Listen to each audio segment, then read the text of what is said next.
Hello, everyone, and welcome to Public Health Musings. I'm your host, Dr. Caroline Kingori, a faculty member at Ohio University. I'm so excited again you could join us for this month's episode, and I have another wonderful treat for this month. So happy to be talking to this awesome guest, a researcher, a fellow Kenyan, and I just can't wait to hear what she has for us today. I just want to remind you all to remember to subscribe to the audio podcast wherever you listen to it. That's Public Health Musings. And also we are on YouTube. So make sure that you go on there and watch what you haven't watched yet, and also subscribe to that.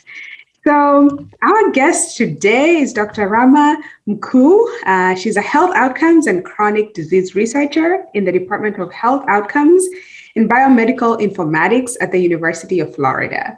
Her work focuses on finding ways to disentangle the social determinants of health outcomes and identifying evidence-based interventions as well as policies that can help improve chronic disease outcomes in communities that are historically minoritized as well as underserved here in the US and globally.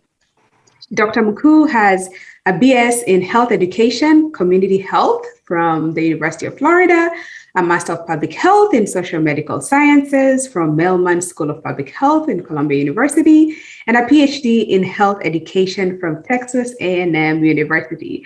Please join me in welcoming Dr. Mkuu to the show. Yay, welcome. Thank you so much for having me. I'm very honored to be featured in your podcast today. It's always exciting for scientists to get an email or an invitation to talk about your research. And I'm so humbled, and thank you so much for this opportunity. It is indeed a pleasure for me as well to be talking to you. You know, I met you a few years ago and I was really jazzed by your work, and it's nice that we are able to catch up a few years later and talk more about that. So, you know, we know that you have all this amazing specialization and degrees. You know, what's your story, Dr. Mkuu? How did you get to this part of your journey? Yeah, so it has been a long journey, I have to say. So to start, my journey started when I was a undergraduate student. So really seriously thinking about research. My passion for health, though, started, as a young child in Kenya. We know that, as Kenyans, as people from middle or lower middle income countries, health is, something that we really value, and it's also the most challenging part of life. So, living in Kenya, I can remember lining up at school to get the polio vaccine, for example, or being reminded to sleep under net so that you can protect yourself from malaria. I'm from Mombasa, so malaria is pretty endemic in Mombasa. So public health has always been part of my life. When I moved to the United States at the age of 15, so I learned that my school in high school had a HOSA chapter, which is Health Occupation Students of America. So being a member of HOSA in 9th grade, I was able to be exposed to public health professionals. And I was introduced to public health in a competitive event called Health Education, where you're given a prompt to tackle a health issue, and you are able to create a public health service announcement. So when I came to my undergraduate studies at the University of Florida, I sought out opportunities to improve my skills and my professional skills. So research was the easiest experience that I could get at the University of Florida. One of the projects, for example, was we recruited children from the hospital. We have a local hospital at the university who had cystic fibrosis. And we gave those pediatric patients cameras to take home to videotape their lives. We were really interested in how the children with cystic fibrosis, a very complicated condition to manage, are able to manage at home. And so we just encouraged them to just videotape their lives to show us how they lived. And as an undergraduate student, as I was transcribing these videos of the students, I could physically see the patients that we saw frequently in clinic because of complications were the patients who came from underprivileged homes. So this was my first introduction to social determinants of health. So things other than your health, how you manage your own body that are surrounding you. So where you live, how you eat, what things that you have access to, how those influence your outcomes. So as an undergraduate, being introduced to research in small ways like volunteering, interviewing participants, I decided that I wanted to go into research. And I had a really impressive mentor in my undergraduate career who really, as a person from a different country who didn't understand the US educational system, it was really important to me that my mentor that I volunteered with for research is the one who came up to me and asked me, hey, do you know what you're going to do in your life? What are your plans? And I said, well, I don't know. I know I like research, but I'm not sure. And they guided me. They helped me apply to Master of Public Health programs. They reviewed my college applications, and I was able to get into Mailman School of Public Health in New York City. At Mailman, I continued getting experience. There's two projects specifically. One examined HIV risk behaviors among recently incarcerated and released Black drug offenders. We know that African Americans or Black Americans are more likely to have HIV in the US, and the disparities are really wide from receiving HIV treatment to actually surviving with the condition. So we were trying to understand how to prevent the condition among this really high-risk group.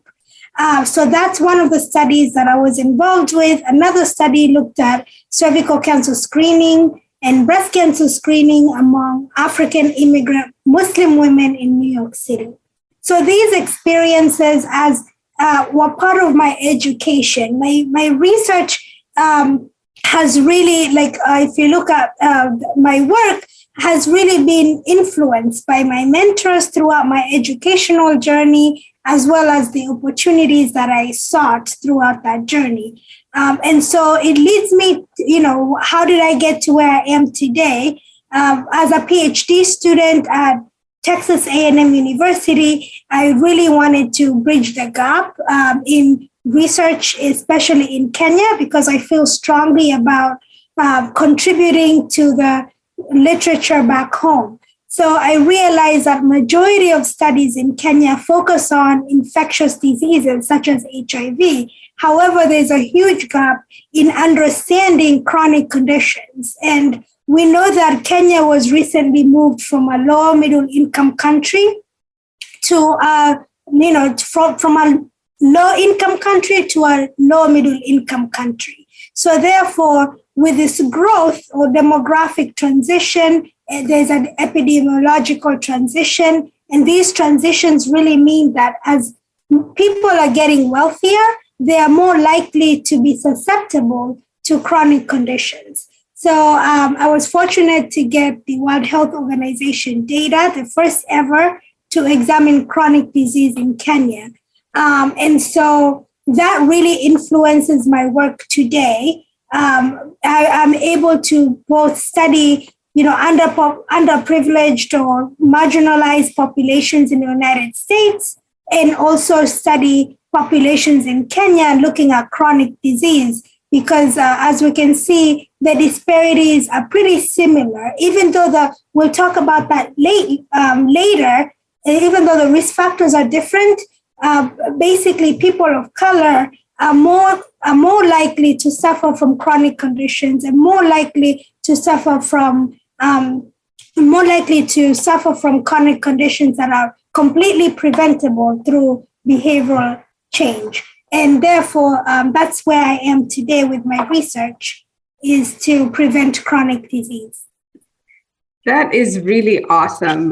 That's a rich journey you've had, and to just see how much you are immersed in public health and having the support you received from your faculty members and other folks. So I wanted to go deeper into the work that you sort of, gave us in a nutshell. Your interest in social determinants of health, your interest in chronic diseases, and looking at how, in the past, especially in resource limited countries in the continent, we focus a lot on infectious diseases. And so I want us to sort of move from infectious to chronic diseases, but we will talk about some of these infectious diseases as we get to that perspective of understanding how to improve the outcomes in underserved communities and some of the policies that we need to advocate for. So you talked about cervical cancer, and you have looked at cervical cancer screening in minority and also women in general,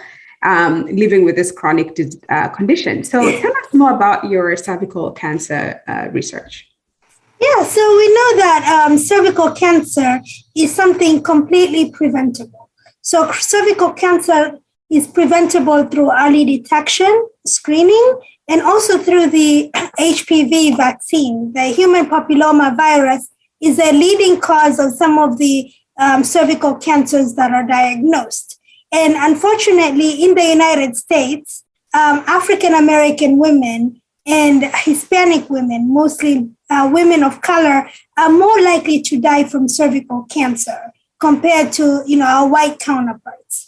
So the research that I am doing in the United States focuses on minority populations and cervical cancer screening. And it is basically inspired by the fact that if we can get women screened and if we can detect cervical cancer early, we can treat it more effectively. And therefore, we can reduce the cervical cancer mortality disparity that we see among women of color.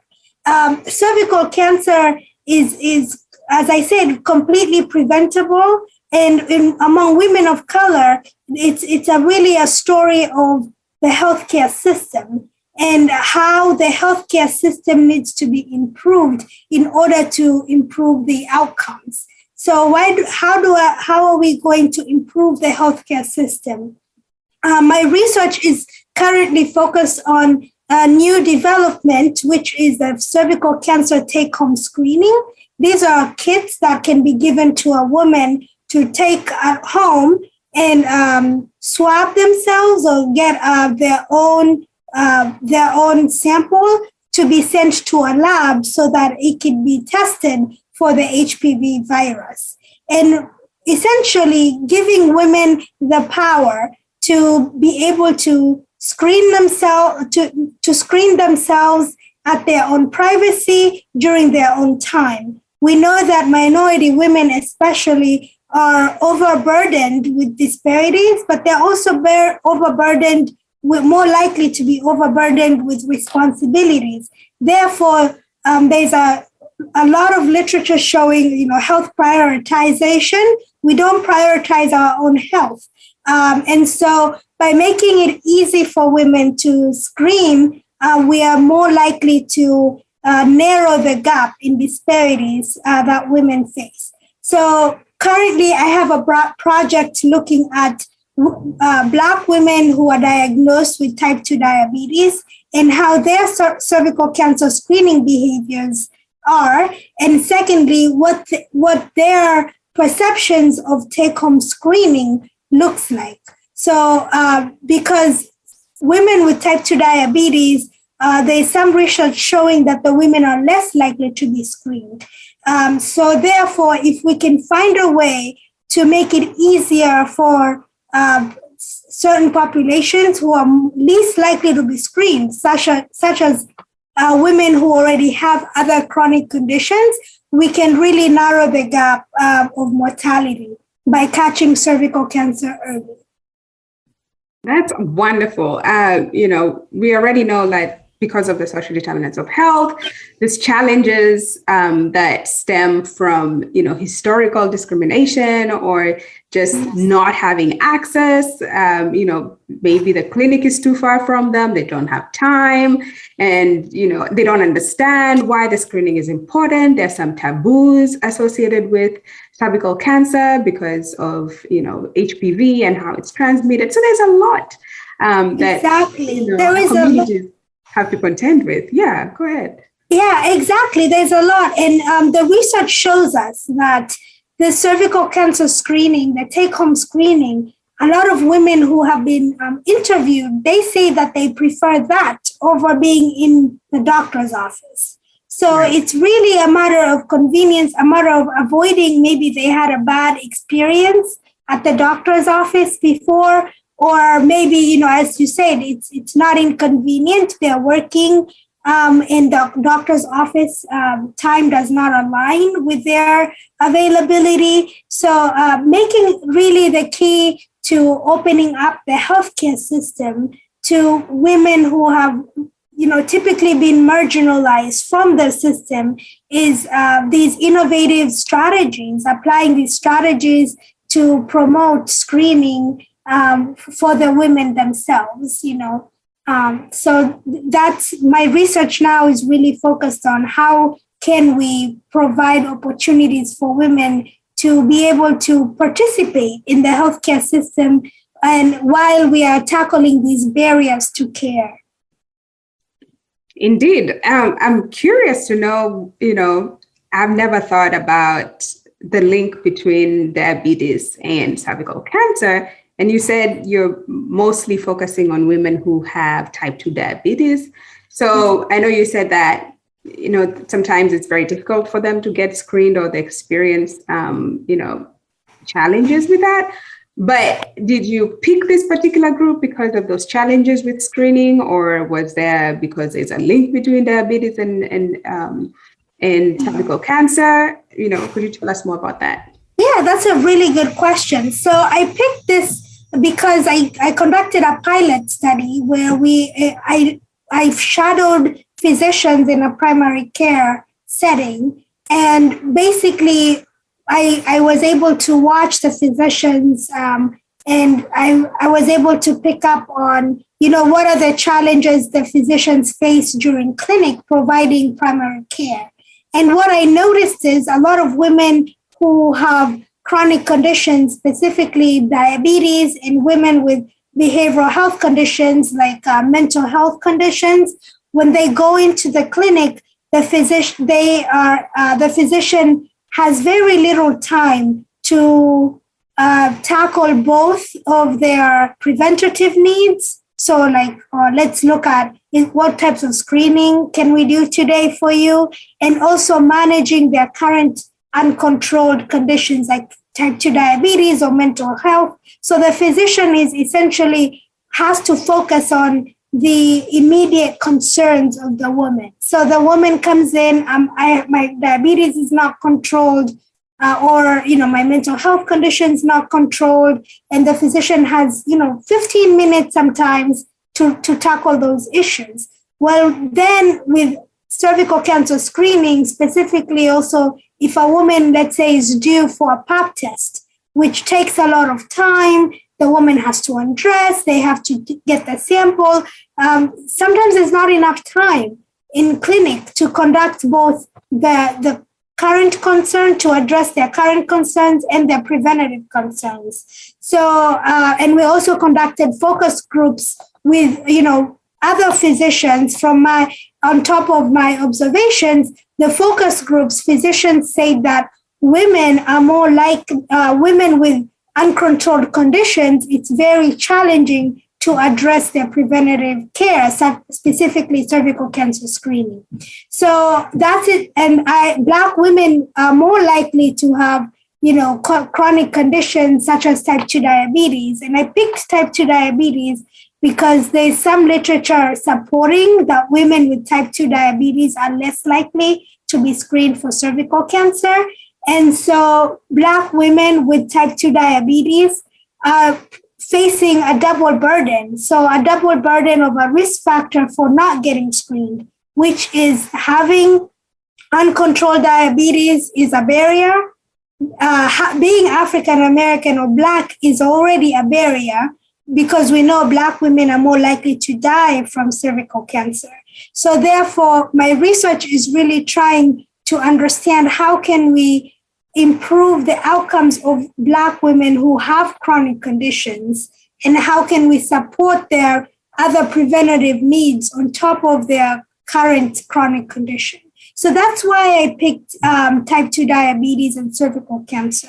I cannot speak to the relationship between the two conditions in terms of biology, but in terms of risk factors for not getting screened, those are their intersecting risk factors that need to be examined in order to improve outcomes and screening rates. Wonderful. It's good to shed light on that and to sort of understand how you went about determining that you would like to, look at cervical cancer in this very niche population of women with type 2 diabetes.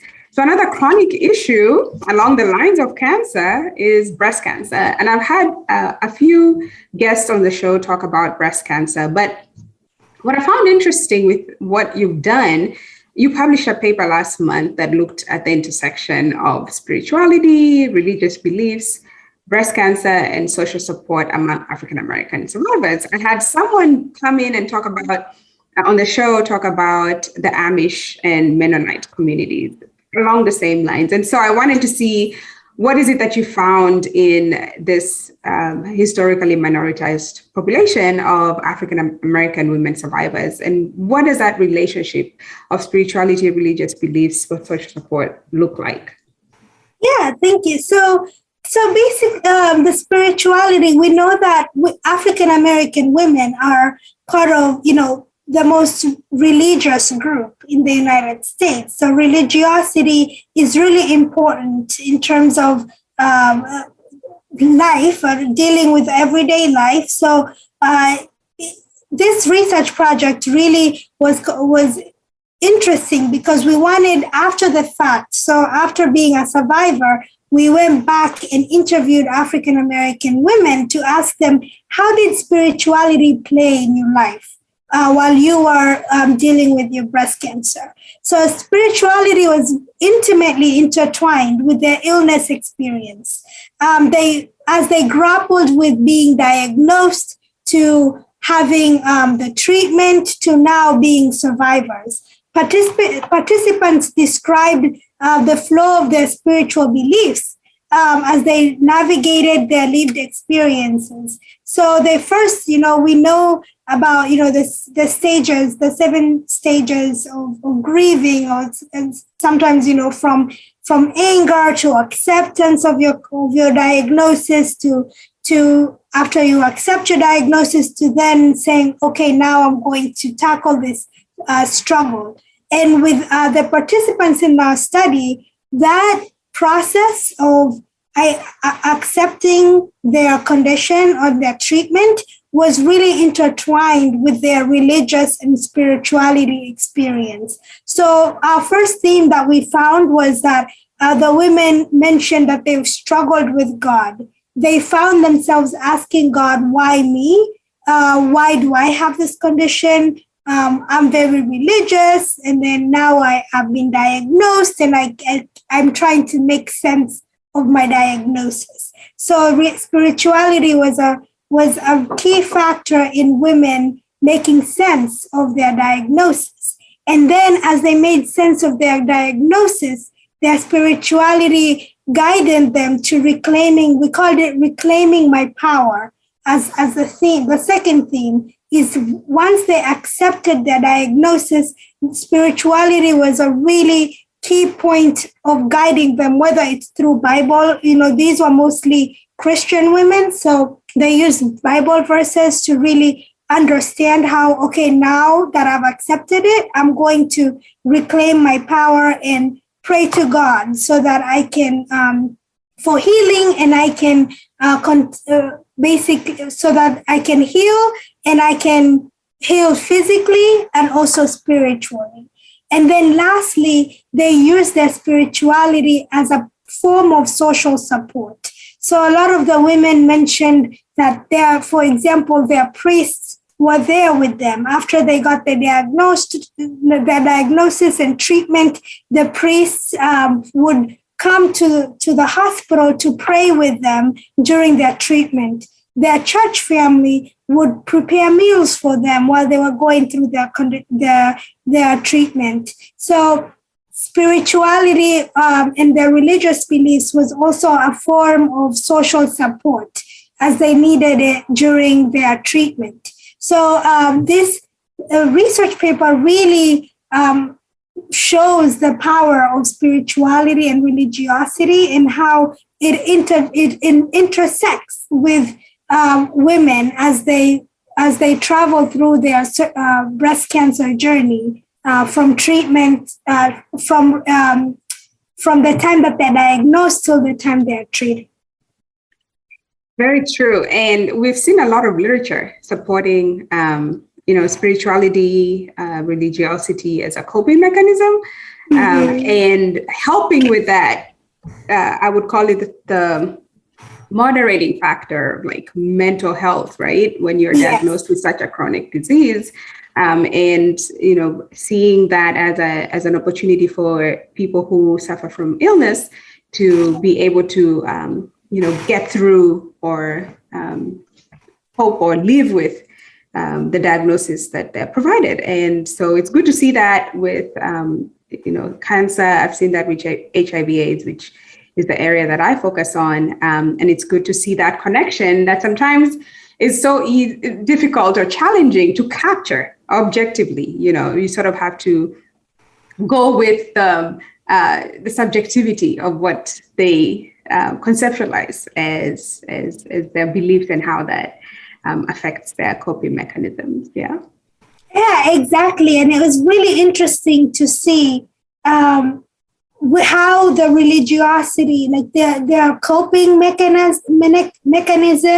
and how their religiosity, spirituality really helped them move through those stages. We talk about bargaining, anger, like all these different stages of coping. And spirituality was really intertwined within those stages to help them. And we know that, as you said, mental health can really be another burden on patients as they are, as they accept their condition or throughout the process of their illness.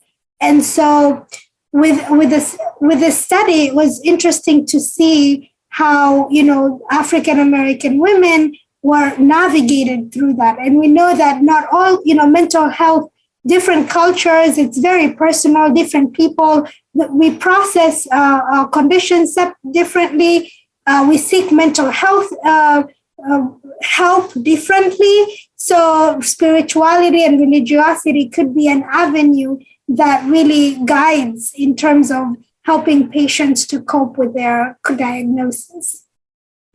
Great. And so we'll shift focus a little bit and talk about some of the other work you've done in Africa pertaining to overweight, dietary diversity, obesity, and decision-making on food choices in various countries in Africa.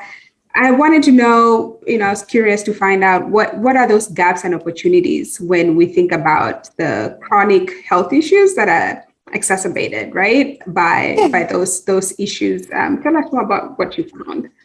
Yeah, so basically the story about obesity and dietary diversity in Africa and the work that I've done mostly in Kenya and Niger is really a story of development. It's a story of this double burden that has been talked about in the literature. So we see that as countries are becoming richer, countries like Kenya, for example, we are still facing this double burden of chronic disease. We are seeing higher rates of chronic disease or increasing rates, but we still have our infectious diseases that we need to tackle. The same is happening to the food system. as Kenya is developing, we have some research showing that, we have this development of supermarkets, for example. Supermarkets have been shown in the research to increase intake of processed foods. And with processed foods, unfortunately, comes processed foods with high sodium content. And we know that sodium is associated with chronic conditions like hypertension. At the same time, there's still food scarcity challenges, especially in rural areas where the staple foods might be the only consumed foods. Therefore, people are still struggling with malnutrition. So in the case of Niger, for example, my paper with Nafisa Egbunye, who is the lead author, shows that in rural areas, children are more likely to have less diverse foods. So dietary diversity means the more you eat different types of food, the more nutrients or diverse nutrients that you have to prevent malnutrition. So children in rural areas are more likely to have less dietary diversity compared to children in urban areas. So that is a story of, food scarcity. However, in places like in Kenya, in my work in Kenya, we see that, individuals who live in urban areas are more likely, for example, to be overweight and obese compared to individuals in rural areas. And some of the research shows that in urban areas, you are more exposed to obesogenic diets. So diets that are high in fats, diets high in sodium that are more likely to predispose an individual to chronic condition.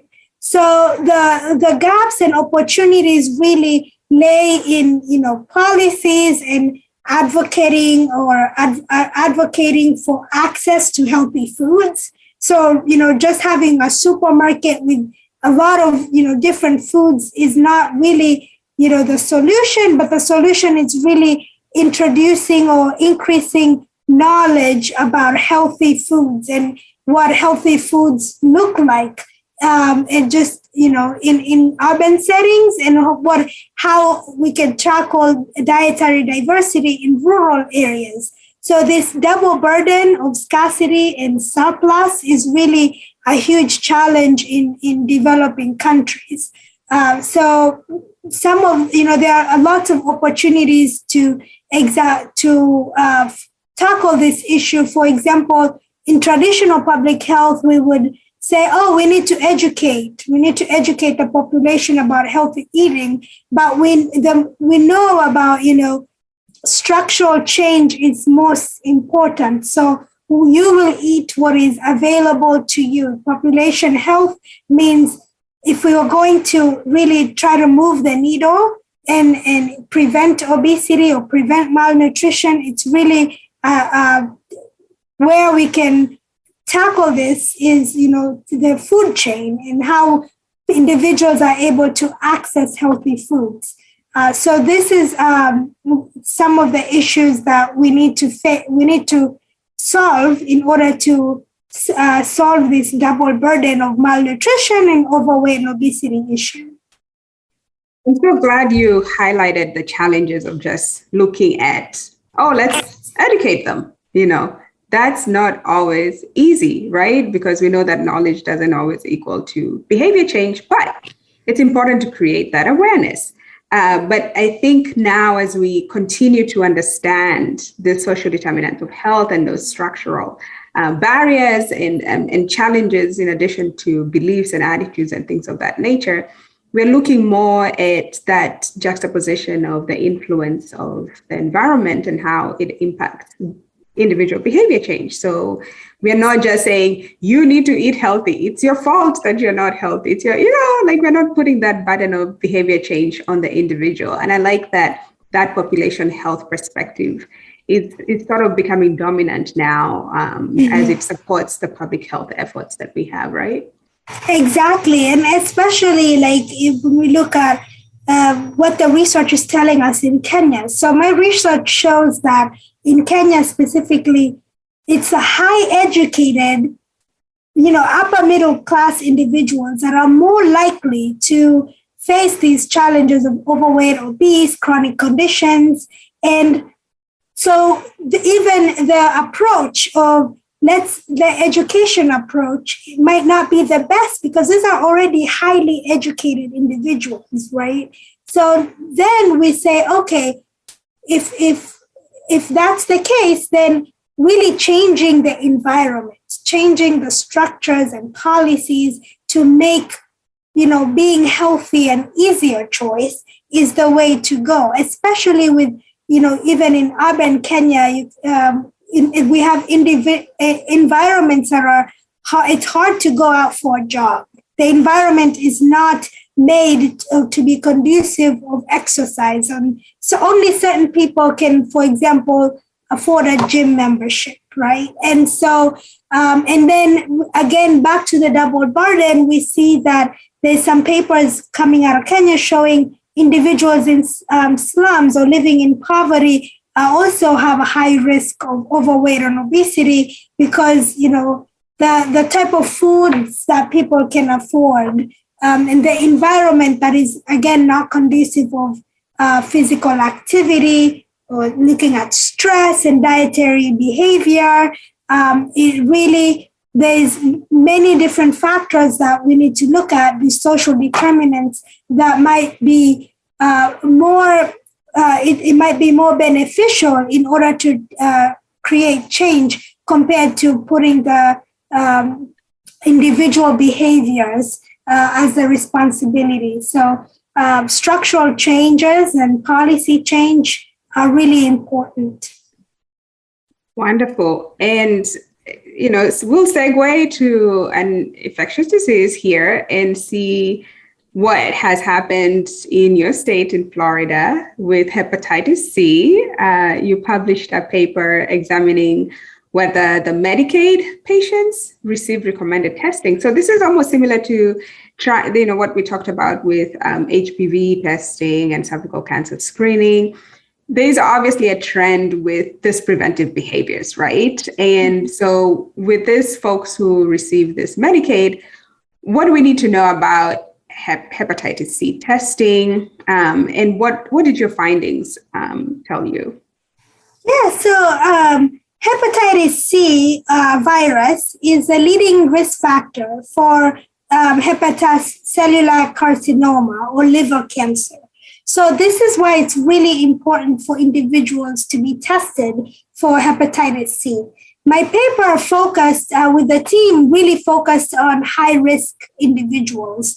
So in the United States specifically, individuals who are current or former injection drug users, individuals who have been diagnosed with a sexually transmitted infection or who live with HIV, and recipients of infected blood and blood products. So before the advancement of blood screening methods, hepatitis C was also very prevalent because people would receive infected blood products. But nowadays, we have really great blood screening mechanisms. So those individuals who are high risk are really encouraged to seek hepatitis C screening. So in our research, we looked at those risk factors. So we call these individuals high risk for hepatitis C infection.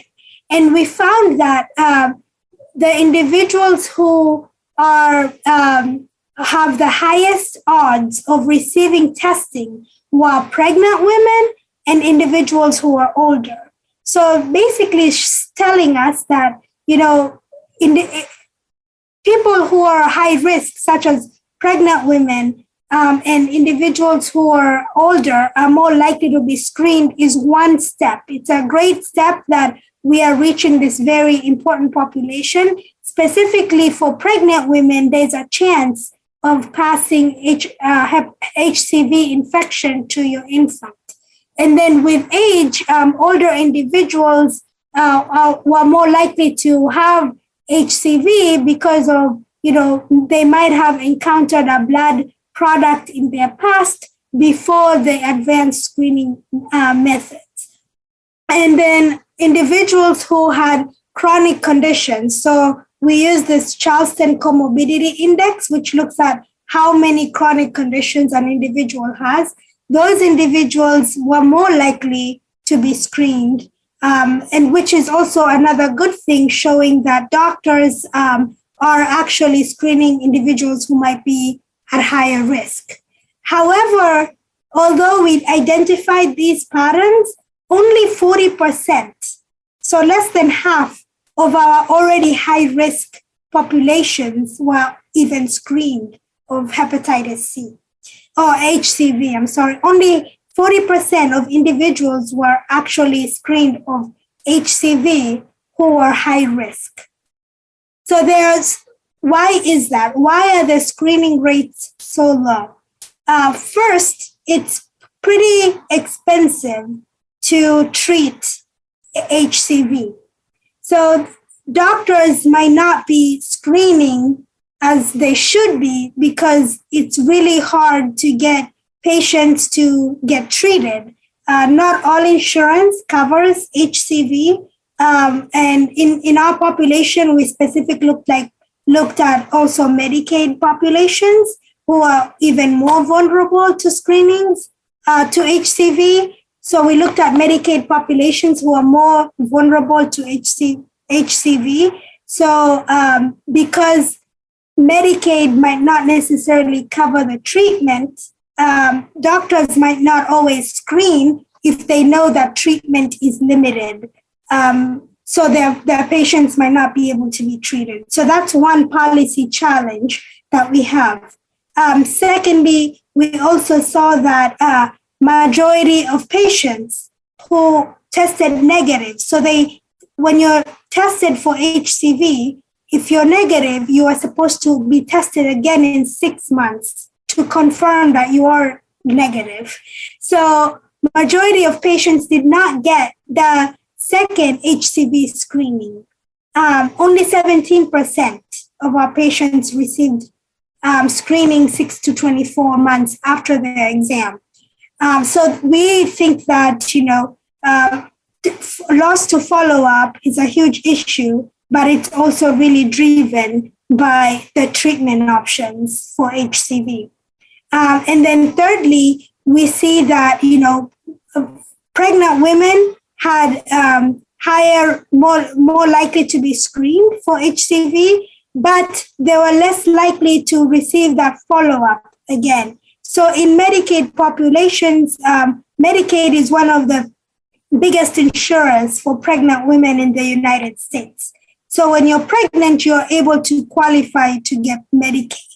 However, once you deliver your baby, you become ineligible for Medicaid. And there are some policy changes that are happening. For example, Florida currently expanded their coverage for pregnant women so that they are, to 6 months postpartum, so that you can continue getting care during your postpartum time. So this might affect the chance to be screened a second time while after you are pregnant.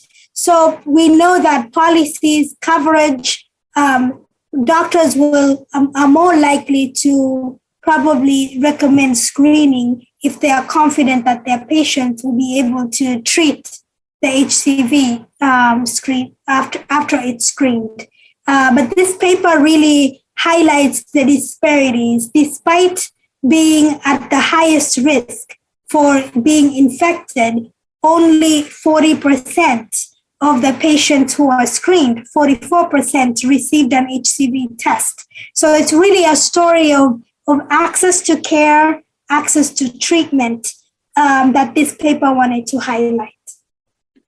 And I'm glad you talked about those glaring disparities, and you identified how policies trying to be changed, especially where pregnant women are concerned. But we know that policies take a long time. And I wanted to sort of get your perspective with the work that you've done as we start winding down here in the podcast is, you have cervical cancer screening, we have all this dietary obesity issues, and then now we have HCV that puts people at risk for liver cancer. What are the policy implications for the work that you've done and the findings that you've presented, or what has come forth from your work? What are those policy implications that you would like to let us know about? Yeah. So the policy implications of my work is really, if I could, define my work's umbrella in terms of policy, is really about access. How can we create policies that make it easier for minoritized populations, for high-risk populations to have easier access to healthcare?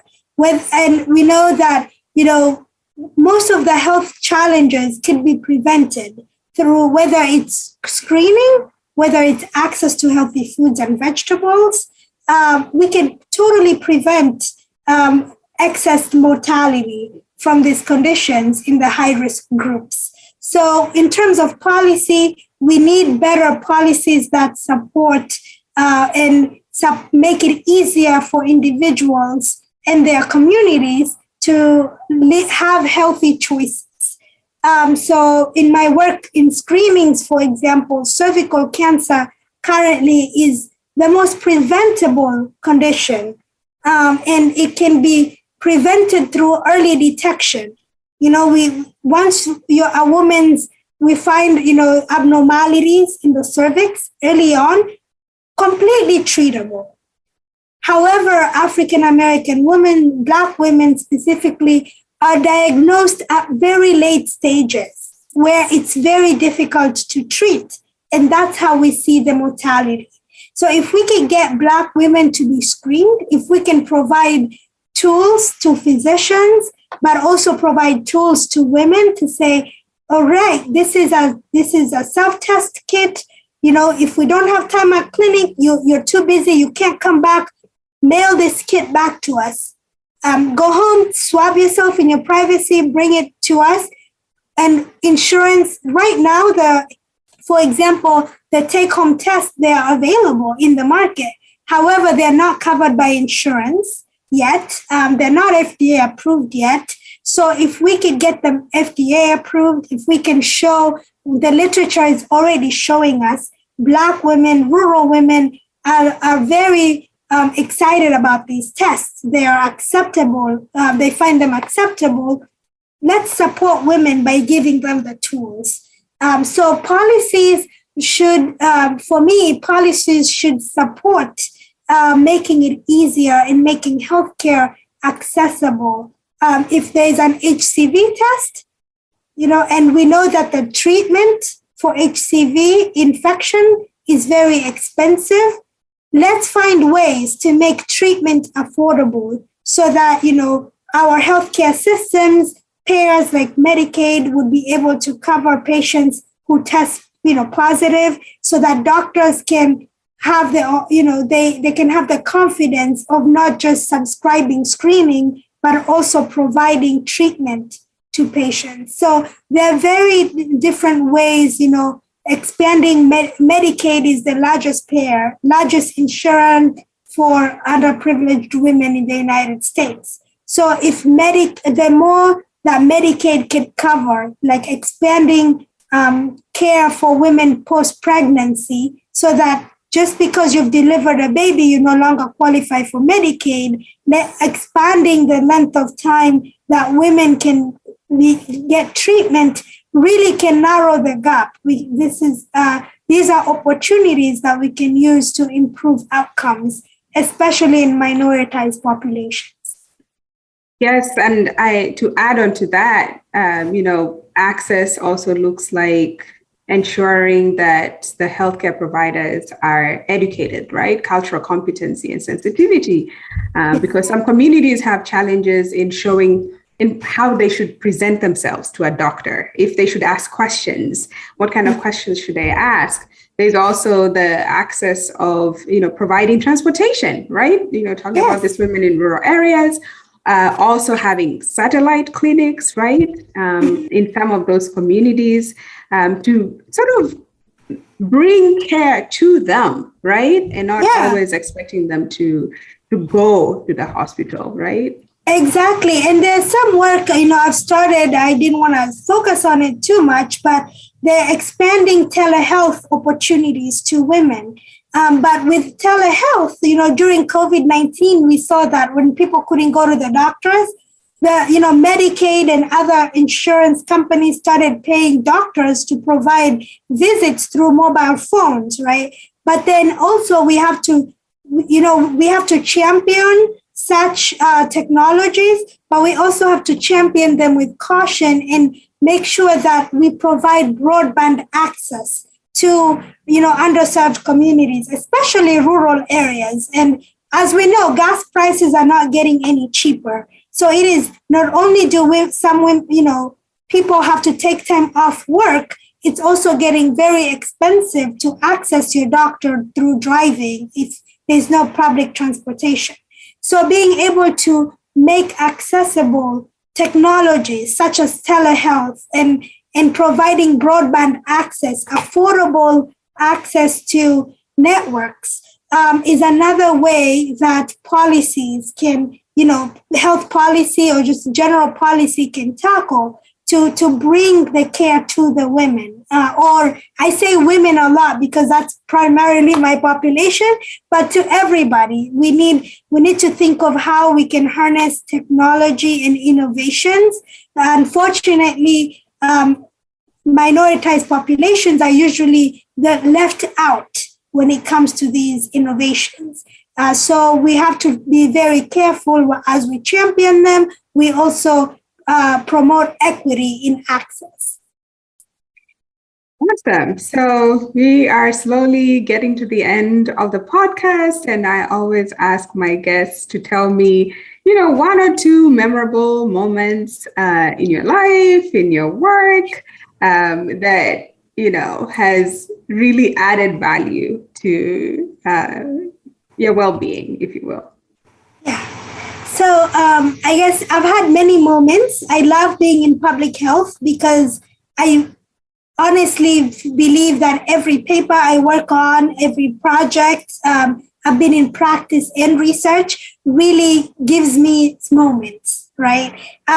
One I have to share is whenever I was a PhD student and I had this idea of studying chronic disease in Kenya, I was really excited, but then kind of discouraged when I asked my advisor, okay, this is my topic. What do you think? I want to study chronic disease. She said, if you collect your own data, you'll never graduate. And it'll take forever. And so I approached the Kenya Ministry of Health. I just Googled chronic disease and I was able to find someone. And luckily they, emailed me back and they said, there's this stepwise survey that we just finished that you could use for your dissertation.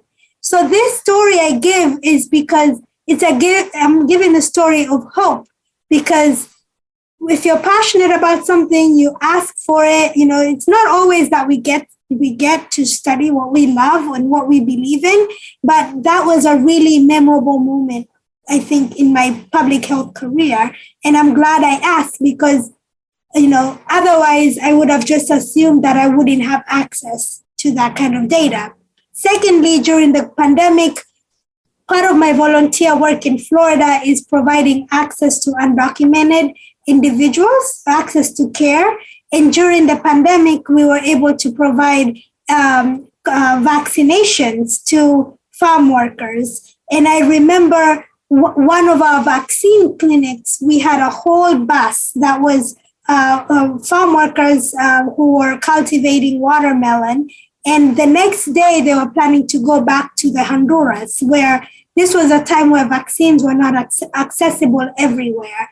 And I have to say that is one of my most memorable public health experiences is, as part of my work and also part of my volunteerism, I was very inspired by that day, by the healthcare workers who came out, by the, sometimes we worked very well with the community and the company that brought, the farm workers to make sure that they also had access to vaccines.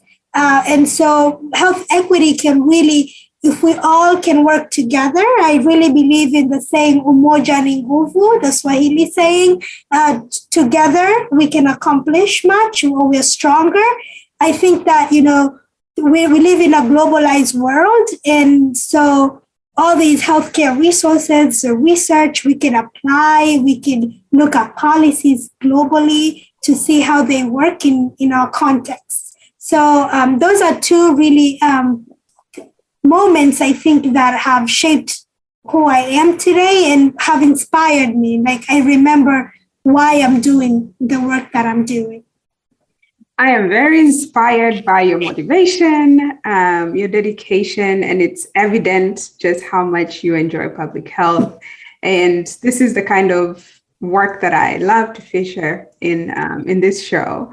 And for people to see that there's, we can have passions about our careers, but they can also become things that are critical and important in shaping our lives, but also in improving outcomes in our communities. And I'm so excited that I was able to speak with you today, and I will definitely be following up your work and invite you at another show, to another episode, to see what else you have going on. There's so much we could have talked about. I mean, you've been active, doing so much great work. We didn't even get through all the questions that I had for you today. And I'm just so inspired and extremely proud of what you've been able to achieve within a short period of time. Thank you so much. Thank you for having me. I'm really humbled again. I appreciate this opportunity. I'm really grateful. Thank you so much. So if people need to get in touch with you, I'm sure there's an email. They can Google you, Rahma, R-A-H-M, can't spell, M-K-U-U. And if there's an email address you would like to share? Yeah, sure. So my email is rmkuu@ufl.edu. It's easiest to contact me if you just Google me. I think I'm the only Rahma Mkuu in the world. So it's R-A-H-M-A, and then my last name is M-K-U-U. I'm on LinkedIn, I'm on Facebook and Instagram. I'm on Twitter, but I'm not active. That's a New Year's resolution that needs to be completed this year. But feel free to contact me anyways, and I'd be happy to connect. Awesome. So thank you everyone who tuned in today to listen and or watch this episode of Public Health Musings, and we'll catch up with you in another episode. Have a great time, and don't forget to subscribe. Thanks again.